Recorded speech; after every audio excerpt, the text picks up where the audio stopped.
Halo, senang sekali ketemu dengan Mamang Bintang Kebaya Lampung. Kali ini saya ingin berbagi pengalaman dan berbagi ilmu untuk kalian yang berminat menjadi pengusaha masker cantik atau masker fashion. Karena akhir-akhir ini masker fashion itu sedang diburu dan sedang menjadi tren, tapi tidak keluar jalur dari kesehatan. Nah, gimana sih caranya?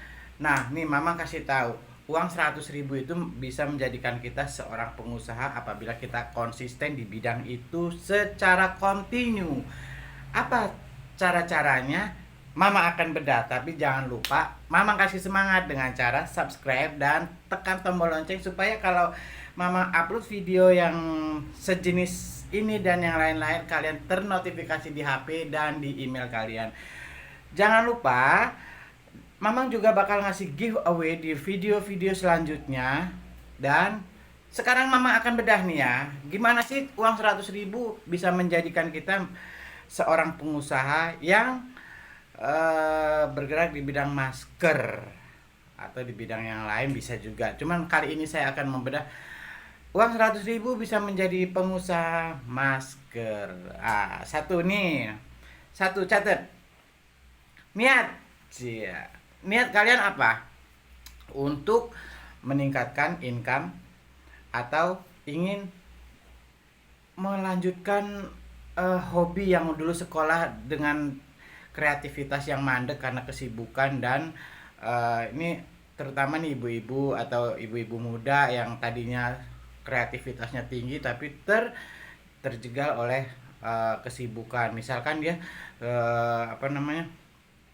belum sempat mengaplikasikan ilmu tersebut, dia sudah menjadi karyawan di sebuah perusahaan, dan yang lebih fatal lagi dia keluar dari jalur yang dia inginkan waktu mengenyam pendidikan. Nah, niat itu sekarang keluar lagi. Gimana sih, saya pengen bener jadi pengusaha, tapi di masa pandemi ini kok kayaknya nggak mungkin. Mungkin banget. Kalian coba aja dengan niat. Kalian coba dengan semangat tinggi bahwa kalian bisa terbangun dari situasi yang bahasa horor mencekam. Nah, setelah niat ada satu, yang kedua modal. Modal kalian bisa ya menyisihkan uang dapur, menyisihkan uang jajan, menyisihkan gaji. Nggak mahal. 100.000 itu sudah dapat benang, sudah dapat kain, sudah dapat payet, sudah dapat kuota untuk men-share produk kalian, untuk men-share kreativitas kalian di sosial media, di WA, IG, FB, dan YouTube kalau kalian punya. Dan jangan lupa kalau belum punya ya bikin. Karena itu penting banget untuk menjalankan bisnis supaya dilihat semua makhluk bumi ini. Nah, yang ketiga, ilmu atau referensi. Yang ketiga ya. Ilmu, kalau orang sudah menguasai kreativitas, dia tidak akan pernah berhenti berpikir saat ini gimana mulainya. Tapi kalau yang belum punya kreativitas tapi dia berniat, itu bisa akalin dengan mencari referensi. Misal, kalau sekarang aplikasi di Google Play itu banyak banget. Kita bisa download, kita bisa lihat itu di Pinterest, di Google, di YouTube, Facebook. Cari di situ link-link yang memang dia membagikan masalah kreativitas, kerajinan tangan, handmade dan segala macam. Di situ kalau kita topiknya hari ini yaitu masker. Nah, cari di situ masker. Kita lihat detil-detilnya apa aja yang perlu dibeli, detil-detilnya kayak mana, detil-detilnya apa, pangsa pasarnya apa. Terus kita buat di rumah. Jangan sekali-kali menyamakan detil itu di produk kita, kecuali pelanggan, customer minta yang seperti itu. Kalau bisa produk kita itu harus beda dengan yang sudah ada. Jadi semakin beda, semakin diburu, semakin kita semangat untuk berkreativitas. Karena barang-barang yang sama kemungkinan eh, di eh, dialihkanlah pandangannya karena memang sudah banyak yang make gitu loh. Nah, yang keempat, kerja. Kerjakan. Kalau sudah ada niat, sudah ada modal, sudah ada referensi ilmu, kerjakan. Kerjakan dengan catatan tidak eh, anget-angetan ya. Kerjakan dulu karena memang di saat kita kerja itu banyak kendalanya. Kalau pertama kita bermodalkan sekian dan bayarnya belum banyak, itu kita masih baru dapat dalam 2 kali penjualan kita baru dapat modal, belum dapat untung. Nah, untung itu di sisa-sisa barang itu, bahan itulah yang kita dapat. Misalkan orang baru pesen 2 lusin 3 lusin masker dengan nominal yang sekian, kok kok belanjanya segini dapatnya juga segini. Enggak, sisa itulah yang buat kalian terhibur karena nantinya kalian dengan modal itu kita beli kain lagi, kita pakai lagi, kita beli lagi, dah numpuklah di situ keuntungan kalian. Dan jangan lupa terus kreativitas kalian diasah terus dengan membeda-bedakan model dan jenis masker itu sendiri. Nah, yang kelima, jangan lupa kalau sudah kerja, kalau sudah eh, membuahkan sebuah kreativitas, kalian jangan lupa share ke sosial media, ke Line, Facebook, Instagram, YouTube dan segala macam. Kalau kalian belum punya, cepet bikin. Jangan lupa di tag teman-temannya dengan catatan kalian sudah izin kalau mau tag mereka. Ada yang eh, lebih mantap lagi kalau kalian mau ikut komunitas, misalkan pengajian, misalkan arisan atau reuni-reuni, kalian pakai itu produk, ke kenalkan, promosikan. Anggaplah kalian itu manekin berjalan. Itu sangat efektif sekali untuk pemasaran.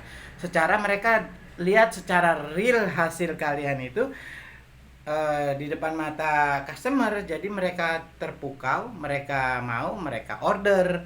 Nah, setelah dapat setelah dapat link-link yang seperti itu, jangan lupa on time kalian berikan waktu kepada customer karena ini jenisnya handmade bukan digital. Kalau digital iya sehari bisa 2 kodi, 2 lusin, mungkin 2 kontainer ya, karena ini handmade. Jadi kalian kasih waktu eh, mau berapa piece, mau berapa lusin, mau berapa ini, disesuaikan dengan waktu, diperkirakan dengan waktu sehingga customer tidak kecewa.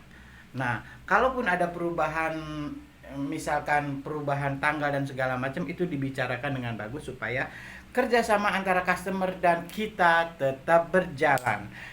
Udah gitu yang nomor 6, jangan lupa setelah di order, setelah dibeli orang barangnya, kita bahagia dong. Tapi jangan lupa nabung. Karena kita nabung itu untuk eh, jaga-jaga apabila masker beralih ke fungsi lain. Karena sekarang memang lagi booming, jadi kita gunakan kesempatan ini untuk berkreativitas dengan meningkatkan income. Nabung itu gunanya untuk jaga-jaga supaya kalau kita masker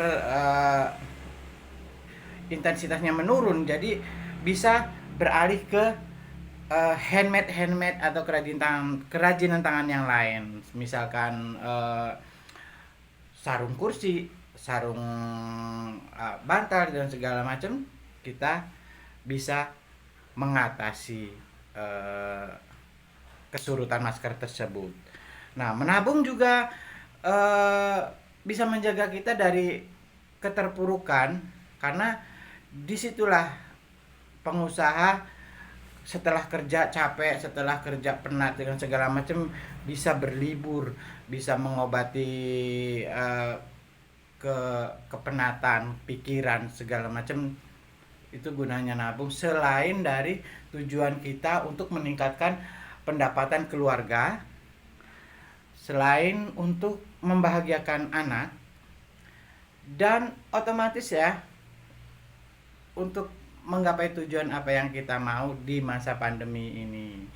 Nah, untuk yang ketujuh, jangan lupa setelah di order, setelah nabung segala macam, kita pasti mudah-mudahan kita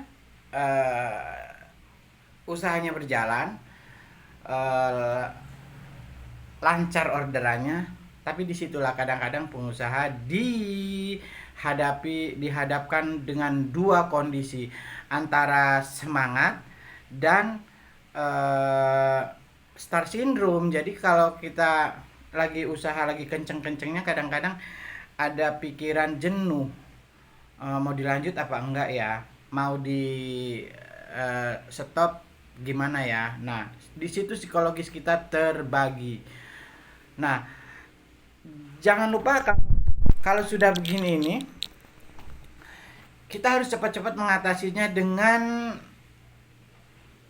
balik lagi ke tujuan awal. Terus dievaluasi dari awal sampai berapa jangka waktunya. 3 bulan, 6 bulan, kita lihat pasar dan income kita sebenarnya masuk nggak sih bisnis ini ke soul saya. Jadi kalau memang dia bisa mengcover kekurangan income keluarga, kita lanjutkan. Tapi kalau belum, ya tetap diusahakan supaya bisnis ini berjalan dan sesuai dengan apa yang kita mau. Nah, jadi itu tip-tipnya supaya kita bisa mengatasi pundi-pundi rupiah yang menurun di masa pandemi dengan cara berkreativitas di masker fashion. Jangan lupa ya, niat, modal, referensi, kerja pakai hati, link nabung dan psikologisnya dijaga. Mudah-mudahan ini menjadi tips buat kalian. Kalau ada pertanyaan dan segala macam, komen aja di bawah, nanti Mamang jawab. Dan kalian kalau mau minta-minta tip trik, misalkan pengen bikin bando, bikin apa, komen aja di bawah, nanti Mamang buatin tutorialnya. See you, jangan lupa Mamang Bintang Kebaya selalu memberi giveaway buat kalian yang beruntung. Assalamualaikum warahmatullahi wabarakatuh.